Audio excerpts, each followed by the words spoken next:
The first activity in the market planning process is performing a situation analysis. This is in essence identifying exactly where the organization is now so that they can develop goals and objectives to get to where they want to be next. This is an extremely important aspect in all planning and one that is often neglected by organizations.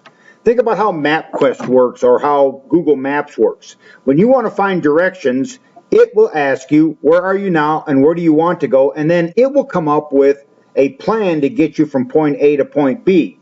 So let's say that we're standing here in Las Vegas and we say, I'd like to go to Disneyland. Well, Google will say, where are you right now?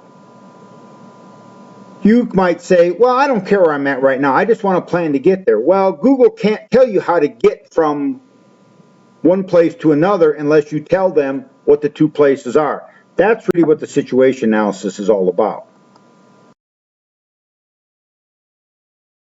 5 components. The first one is the industry analysis. And in the industry analysis, we're trying to find out what's going on in the industry in which we are competing.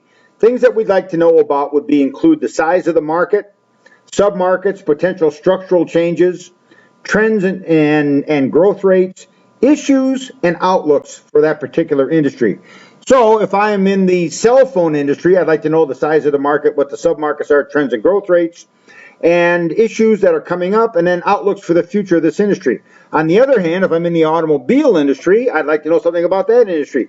Every industry is different, and so it's important for us to understand the industry in which we are operating. The second aspect of the situation analysis is to do an internal analysis. And of course, I have a couple of quotes here. One is, a man's got to know his limitations, which is a Dirty Harry quote from the famous TV or the movie series, the Dirty Harry movies. And of course, this is the argument that an organization has to know what they're good at and what they're not good at. The purpose behind the internal analysis is to identify our organization's strengths and weaknesses, and in theory, design a marketing plan that capitalizes on our strengths and minimizes our weaknesses. The internal analysis quote from me is, introspection is probably the most difficult planning activity and perhaps the most valuable. Performing an internal analysis is very difficult. Organizations often don't want to be honest about what their strengths and weaknesses are. Think about yourself. I could ask you right now, what do you think your biggest strengths are as a potential employee? And you would rattle off some things that you're really good at. I'm hardworking, I'm always on time, I'm dedicated, I'm committed. Then if I ask you, tell me what your biggest weakness is, well, the problem is this. You probably don't think you have any.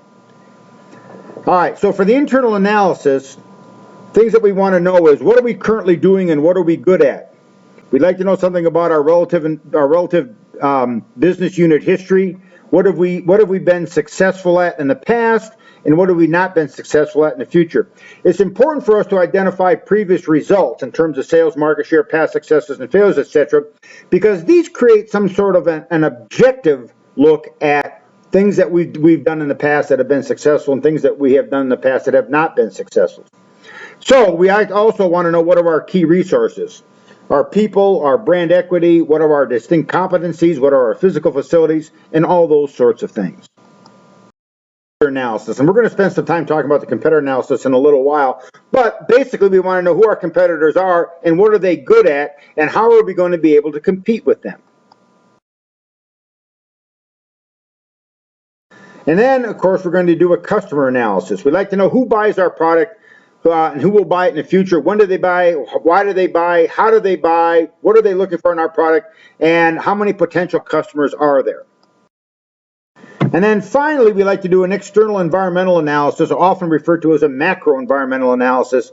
And in your book, there's a chapter 3, that talks about environmental scanning. So things that we're going to be interested in are demographic shifts, technology shifts, political and legal issues, the economic climate, and social and cultural trends in terms of the external environmental analysis. Once again, we'll discuss those in more detail when we talk about Chapter 3.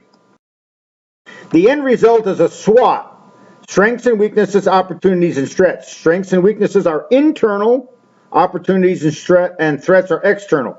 So strengths and weaknesses are based on the internal analysis. Opportunities and threats are based on the customer analysis, the competitor analysis, the industry analysis, and the macro environmental analysis.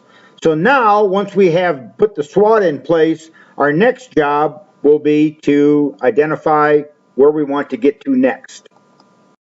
Analysis is unless the odds of making good decisions increase as a result of the situation analysis, the information has no value. The analysis must be used as input to the development of strategy and plan.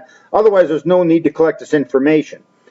I used to coach college football, and of course, when we do college football, one of the things we do is a situation analysis. We take scouting reports from the other teams, and we look at what we were successful at the previous few weeks and the weeks in the future. All that information has to be put together to develop a strategy for next week's game. And unless we spend some time looking at the situation analysis and using it as input, we probably won't do a good job of designing a strategic plan that will work in the future.